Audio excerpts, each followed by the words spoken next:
Studentët dhe profesorët e Universitetit Shënkirilli dhe Metodi në Shkup janë mbledhur në hapësirën universitare në shenjë solidariteti me viktimat në Koçani. Tubimi filloi me 7 minuta heshtje, ndërsa janë ndezur qirinj dhe janë hedhur në nënshkrime në librin e ngushëllimeve. Ministria e Arsimit dhe Shkencës Vesna Janevska ju drejtua studentëve duke thënë se prania e tyre sot do të thotë ndërgjegjësim, solidaritet, humanizëm dhe siç tha ajo, kjo është gjëja më e rëndësishme që mund të tregojmë së bashku në këto momente të vështira.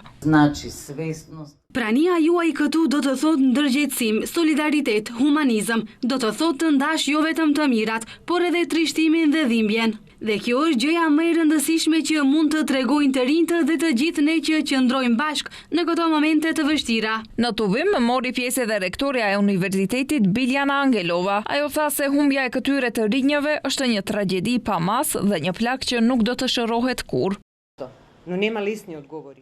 Nuk e kisha menduar kur se do të më duhej të flisja në një moment kaq të vështirë. Jemi mbledhur këtu sot përballë një trishtimi që fjalët vështirë se mund ta përshkruajnë. Humbja e jetëve të rinjëve është një tragjedi pa mas, një plak që nuk shërohet kurrë.